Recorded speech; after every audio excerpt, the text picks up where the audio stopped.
ಇದೆಲ್ಲ ಯಾರು ನಿಮಗೆ ಮಾಹಿತಿ ಕೊಡ್ತಾರೆ ಅಂತಾನೆ ಗೊತ್ತಿಲ್ಲ ನನಗೆ. ಇಲ್ಲ ನೀವೇ ಎಲ್ಲ ಏನು ಸ್ಪೆಕ್ಯುಲೇಟ್ ಮಾಡ್ತಿರೋ ಏನೋ ಗೊತ್ತಿಲ್ಲಪ್ಪ.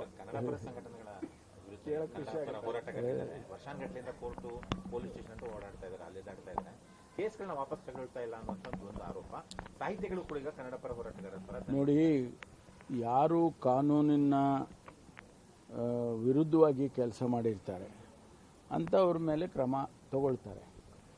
ಆಯಿತು, ಯಾವುದೋ ಒಂದು ಒಳ್ಳೆಯ ಉದ್ದೇಶದಿಂದ ಕನ್ನಡ ಪರ ಸಂಘಟನೆಗಳಾಗಲಿ, ರೈತ ಪರ ಸಂಘಟನೆಗಳಾಗಲಿ ಅಥವಾ ಬೇರೆ ಬೇರೆ ಸಂಘಟನೆಗಳು ಹೋರಾಟ ಮಾಡಿದಾಗ ಅದರಲ್ಲಿ ಸಾರ್ವಜನಿಕ ಆಸ್ತಿ ನಷ್ಟ ಆಗಲಿ ಅಥವಾ ಯಾವುದಾದ್ರೂ ರೀತಿಯ ಇಂಥದ್ದು ಯಾವುದೂ ಆಗಿಲ್ಲ ಅನ್ನೋ ಸಂದರ್ಭದಲ್ಲಿ ಅದಕ್ಕೆ ಒಂದು ಕ್ಯಾಬಿನೆಟ್ ಸಬ್ ಕಮಿಟಿ ಮಾಡಿದ್ದೇವೆ.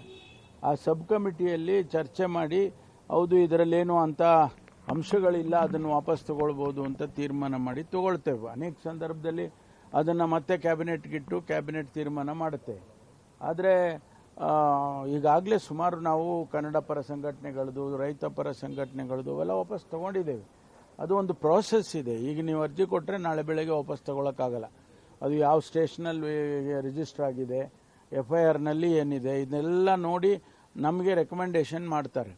ಮಾಡಿದಾದ್ಮೇಲೆ ಕ್ಯಾಬಿನೆಟ್ ಸಬ್ ಕಮಿಟಿ ಮುಂದೆ ಬಂದು ಅವರು ಚರ್ಚೆ ಮಾಡಿ ಹೌದು ಇದು ಮುಂದುವರ್ಸೋದಕ್ಕೆ ಏನು ಯೋಗ್ಯ ಅಲ್ಲ, ತಗೊಂಬಿಡಿ ವಾಪಸ್ಸು ಅಂತ ತಗೊಳ್ತಾರೆ.